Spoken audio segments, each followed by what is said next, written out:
Salute প্যারাগুয়ের গোলরক্ষক, এ ম্যাচের নায়ক তিনি, এ ম্যাচের রক্ষক তিনি, প্যারাগুয়েকে রাউন্ড 16-তে পৌঁছে দেওয়ার কারিগর তিনি, 4 বারের বিশ্ব চ্যাম্পিয়ন জার্মানিকে বিদায় করার নায়ক তিনি। আপনি যত কিছুই বলেন না কেন, প্যারাগুয়ের গোলরক্ষক আর্ল্যান্ডো গিল যা করেছেন সেটা আজীবন মনে রাখতে হবে প্যারাগুয়ের। কেননা প্যারাগুয়ের স্বপ্নকে বাস্তবে রূপান্তরিত করেছেন তিনি। তাতে বিশ্বকাপের প্রথম টাইব্রেকার আর পেনাল্টি শুট আউটে জার্মানিকে কাঁদিয়ে জার্মানিকে বিদায় করে দিয়ে 16-তে পৌঁছে গেল প্যারাগুয়ে। নাটকীয় টাইব্রেকারে হেরে বিশ্বকাপ থেকে বিদায় জার্মানির। 4 বারের বিশ্ব চ্যাম্পিয়নরা প্যারাগুয়ের কাছে টাইব্রেকারে 4-3 গোলের ব্যবধানে হেরেছে। এর আগে দুই দলই 120 মিনিট খেলায় 1-1 গোলের সমতায় ছিল। রীতিমতো ইতিহাস গড়ল প্যারাগুয়ে।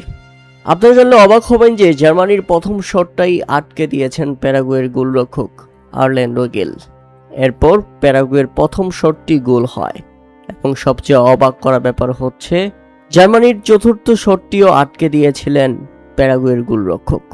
কিন্তু পেনাল্টি শুট আউটের চতুর্থ শটে মিস করে প্যারাগুয়ে এবং জার্মানির পঞ্চম শটটা গোল হয়। পরে হতাশ করেছে প্যারাগুয়ে, পঞ্চম শটটি নিতে গিয়ে গোলবারের বাইরে দিয়ে পাঠিয়ে দেয় বল, তাতে মিস। পেনাল্টি শুট আউটের প্রথম 5 শটে জার্মানি 3, প্যারাগুয়ে 3।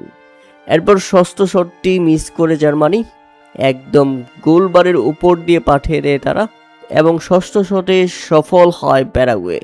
তাতে 4-3 গোলে এগিয়ে যায় প্যারাগুয়ে এবং বিশ্বকাপে শেষ 16 পৌঁছে গিয়ে 4 বারের চ্যাম্পিয়ন জার্মানিকে বিদায় করে ইতিহাস গড়ল তারা।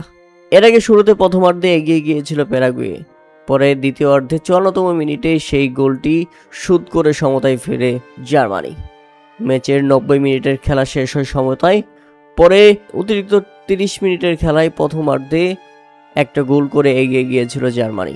তবে প্যারাগুয়ের গোলরক্ষককে ফাউল করার কারণে জার্মানির করা সেই গোল বাতিল করে দেওয়া হয় এবং সেখানেই কপাল পড়ে যায় জার্মানির। শেষ পর্যন্ত পেনাল্টি শুট আউটে খেলা গড়ালে বিদায় নিতে হয় জার্মানিকে। প্যারাগুয়ে পৌঁছে যায় শেষ 16-তে।